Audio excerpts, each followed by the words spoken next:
Di lang sa Middle East nagbabaga ang sitwasyon kundi maging sa New York City sa Amerika. Bumuhos ang mga ralista sa Times Square para kondenahin ang pag-atake ng US at Israel sa Iran. Narito ang agenda report ni US correspondent Don Tagala. Daan-daang New Yorkers ang umalma at nagmarcha sa Times Square laban sa US at Israel governments ilang oras makaraan ang pag-atake sa Iran nitong weekend.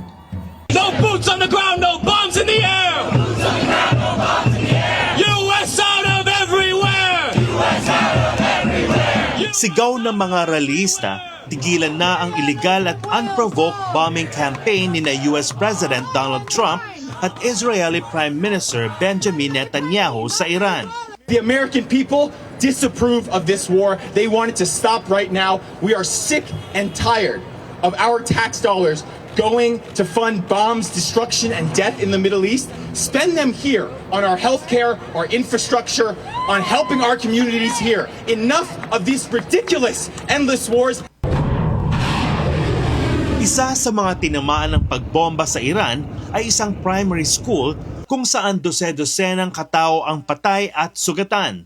Karamihan sa mga ito ay schoolgirls ayon sa Iranian authorities. So I was exceptionally displeased and furious when I learned about the devastating attacks on the children, on the girls in Iran this morning while we all slept.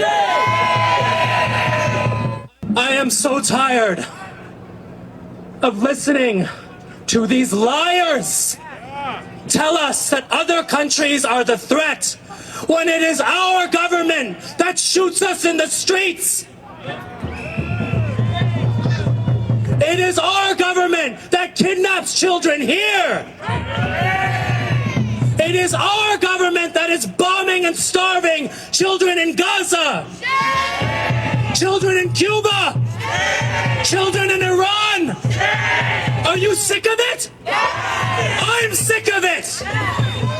Kinumpirma naman ng US Central Command linggo ng umaga na 3 US servicemen ang patay at 5 ang sugatan sa kasagsagan ng Operation Epic Fury, ang joint US-Israeli military operation sa Iran. As one nation, we grieve for the true American patriots who have made the ultimate sacrifice for our nation, even as we continue the righteous mission for which they gave their lives. We pray for the full recovery of the wounded and send our immense love and eternal gratitude to the families of the fallen. And sadly, there will likely be more. Before it ends, that's the way it is. Likely be more. Unang Stop the War in Iran protest pa lang ito. Ngayong Lunes, isa namang mas malaking protesta ang inaasahang magaganap sa Columbus Circle sa New York City. Para sa agenda, Don Tagala, Billionaire News Channel, New York.